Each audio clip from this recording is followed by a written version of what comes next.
Welcome to The Explainer. We've all had this happen, right? You join an online community, it feels perfect, like a real home, and then you watch it just fall apart into this toxic mess. Well, today, we're not just going to talk about the problem, we're going to dive into a real blueprint for building and protecting these digital spaces we love, turning those potential horror stories into safe, thriving worlds for everyone. So let's just cut right to the chase. We join these guilds and servers for fun, for that sense of community. But what happens when the people holding all the cards, the mods, the guild leaders, are the ones doing the damage? In their world, their power is absolute. There's no higher court. So what's supposed to protect us when that power goes completely off the rails?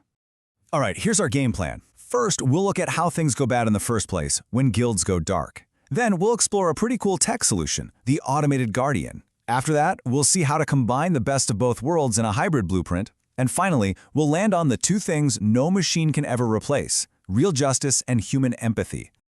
Okay, so let's start with that downward spiral. How does a place that starts out so amazing begin to rot from the inside? Well, it almost always begins with the quiet, creeping danger of power that has no checks and no balances. Every community starts with this incredible spark, right? Ambition, friendship, it feels great. But we've seen what can happen. That safe haven slowly becomes a place where harassment gets a free pass. Not from some random troll, but from the very leaders who are supposed to be the protectors. It's not one big event. It's more like a slow rot that starts the moment accountability goes out the window. And this is a core problem, what the source calls the power trip phenomenon. It's that ugly little switch that flips, when a moderator stops being a guardian and starts being a tyrant. Suddenly, their power isn't about protecting the community, it's about punishing people they don't like and silencing anyone who questions them. The rules apply to some, but not to them or their friends. And this quote, this just nails a huge failure, the chill host fallacy. It's that admin who, when someone comes to them with a serious report of harassment or manipulation, just says, hey, let's not make drama. What they're really doing, though, is trading a person's safety for their own comfort. They're not just failing the victim, they're actively shielding the abuser and telling everyone else that their safety doesn't matter. And the fallout from that is a total train wreck, but it's a predictable one. Fairness? Gone. Trust? Completely evaporates. The most toxic people get louder because they know they can get away with anything. And guess who heads for the exit first? All the good people, the very people you wanted in your community. And that creates this toxicity spiral. Every good person that leaves just makes more room for the bad ones, until the whole thing just fractures. So this is the end result, a culture of fear, a place where everyone is constantly walking on eggshells, too scared to speak up, too scared to report abuse, too scared to even be themselves. And in an environment like that, if you've been harassed, how can you possibly begin to recover? You can't. The community becomes a constant reminder of that trauma. So you're forced out, and a lot of times that poison follows you right out of the hobby itself. Okay, so if we know humans can be biased, they can get burned out, what's the alternative?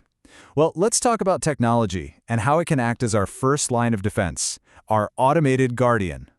Being a human moderator is a brutal, often thankless job. The burnout is incredibly real. They're swimming in negativity all day, and we all have unconscious biases. It's just human. A friend might get a warning for something a stranger would get banned for, and the emotional toll, it's just immense. It's no wonder the turnover is so high, and that's always a huge red flag for a community in decline. And this is where automation is a total game changer. Just imagine a digital shield that's always on, instantly catching and deleting the obvious garbage, slurs, graphic content, spam links, before it can even do any damage. It's a baseline of safety that provides a level of consistency that, honestly, no team of humans could ever match. For starters, these tools are on the job 24/7. They never sleep, never take a vacation, and they are incredibly fast. We're talking less than a second to remove harmful content, stopping it before it spreads like wildfire. And maybe the most important part, zero bias. A bot doesn't have friends it needs to protect or enemies it wants to punish. It just enforces the rules, period, for everyone, every time. Now this is the really critical part. This isn't about replacing people, it's about empowering them. When you let the bots handle all the high-volume, low-level junk, it frees up your human mods to focus on what humans are best at, dealing with the really complex, nuanced stuff that requires judgment and empathy. You know, the subtle bullying, the sarcasm that's really a weapon, and especially those creepy patterns that signal grooming or manipulation, things a bot will miss but a trained human can spot. Which leads us perfectly into the best solution of all, the hybrid blueprint. It's not a choice between tech or people. It's about combining the speed and efficiency of smart tools with the wisdom and empathy of smart people. And the blueprint is actually pretty simple. 4 steps. 1. Your rules have to be crystal clear. No gray areas for people to exploit. 2. Get a diverse mod team. You need different perspectives to see the whole picture. 3. Let your automated tools be that first wall of defense. And 4, and this one is so important, support your human mods. Train them, listen to them, and protect their well-being. Okay, that all sounds great on a slide, but is it just a nice idea, or does this stuff actually work when you apply it to a real, messy, large-scale community? Well, let's look at the data. A gaming guild with 2,000 members put this exact blueprint into action. After just 90 days, the results were just staggering. Toxic incidents plummeted by 70%, and community satisfaction, it shot up by 85%. So, yeah, the verdict's in. This isn't just theory, this works. So that brings us to the final and maybe the most crucial piece of this whole puzzle. When technology handles the grunt work, we get to redefine the role of the human moderator into something way more powerful. It really all comes down to this image, this balance. You need impartial justice, yes, but you have to pair it with real human empathy. It's about enforcing the rules fairly, absolutely, but never ever forgetting there's a real person behind every username. Justice means harassers face consequences. Empathy means victims are heard, they're believed, and they're supported. That's how you create a space that feels truly safe. So we have to stop thinking of mods as just rule enforcers. They are community guardians.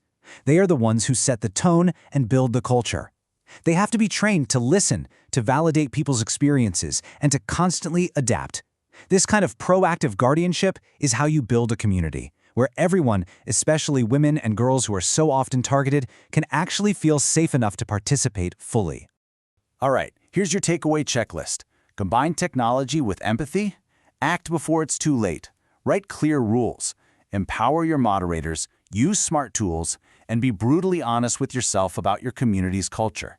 Remember, this isn't just about playing defense. It's about proactively building a community that's strong from its very foundation. So I'll leave you with this one last thought. Building a safe community is a lot like building a house. It is so much easier to get the foundation right from the start than it is to try and fix the walls when they're already crumbling down.